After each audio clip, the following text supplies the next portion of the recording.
This week I'm going to tell you about some of my favorite books and why they're my favorite books. I've kind of had to start thinking about this because I need to pack for college and I want to bring some books with me, but obviously I can't bring them all because that would be irrational and dumb. So I'm kind of trying to figure out which books I want to bring with me and which ones I don't. So this was kind of a good place to start. This isn't in any semblance of order whatsoever, it's basically just how I've stacked them up next to me and whenever I feel like talking about them. I guess we should start with the obvious. We made a rule that Harry Potter books can only take up one of these 10 positions.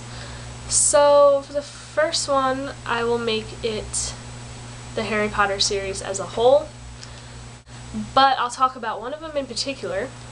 I think Order of the Phoenix has become my favorite of the series. As you guys know, Sirius is my favorite character, and I feel like Order of the Phoenix is really where his story kind of comes into play, because obviously he comes into the series in Prisoner of Azkaban, but we don't really find out a lot about him personally because Harry thinks that he's trying to kill him for most of the book. So Order of the Phoenix kind of goes deeper into Harry and Sirius's relationship and how Sirius is kind of like a father to him. Number 2 is The Time Traveler's Wife. I read this book, I think last summer. Then I read it while I was recovering from my surgery, and I read it while I was on vacation, and it was just a good book. 3 is Catcher in the Rye by J.D. Salinger, which I'm sure everyone has heard of, at least if you haven't read it. It's nice to see a protagonist be so flawed and so, it's weird, even I feel like in a lot of books the author tries to portray the main character as flawed and just, oh, well, they're not perfect and that's why it's such a great character. I feel like Salinger really just hits it in this because it's just his thoughts, which are normally just confusing and random, and it's just brilliant, and I love J.D. Salinger because of it. A few months ago, I picked up this, 13 Little Blue Envelopes by Maureen Johnson. I have a lot of respect for young adult authors. I'm 18 years old, I'm a teenager. These are the stories that relate to my life, okay? While we're on the topic of young adult literature, number 5 on my list is Paper Towns by John Green.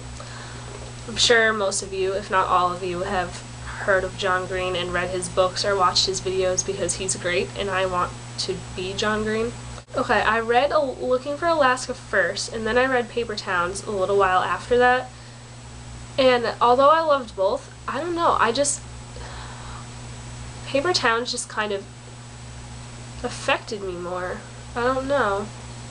10th grade English, for a supplemental book project, I read 1984 by George Orwell, and I think it actually might have changed my life. It's just the idea of Big Brother and how the government was just watching you and affecting everything you do, and that having your own thoughts is against it. It just blows my mind. It's insane.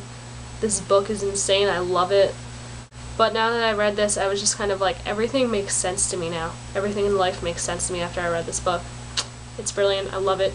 If you haven't read it, go get it right now and read it. It is brilliant. One of my favorite classics is Alice in Wonderland. It kind of just brought back my childhood, but in this weird, psychologically screwed up way.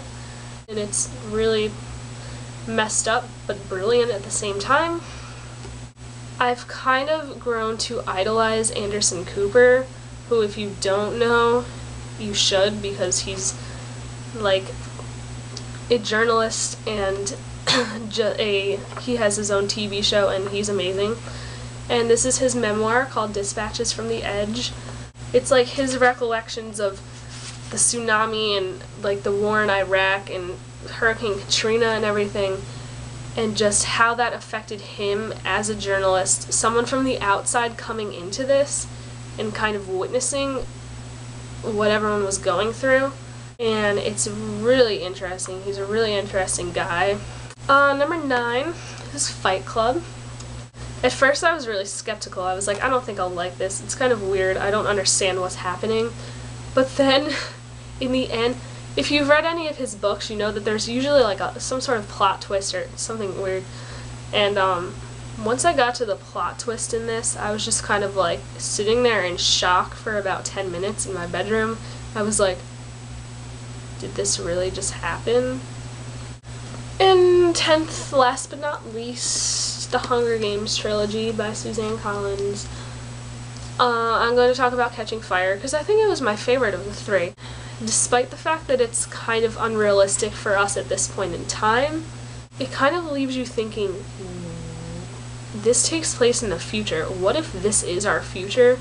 What if something like this happens to us? What if the government's just, controlling us to the point where, like, we're putting these children in these deadly games and making them compete for their lives? It's kind of disturbing in a way to think about that. But putting that aside, they're really good books. So obviously, I like a lot of books. If I could, I would probably just talk about every book in my bookshelf right now and why I like them, because I like them all. But I can't do that.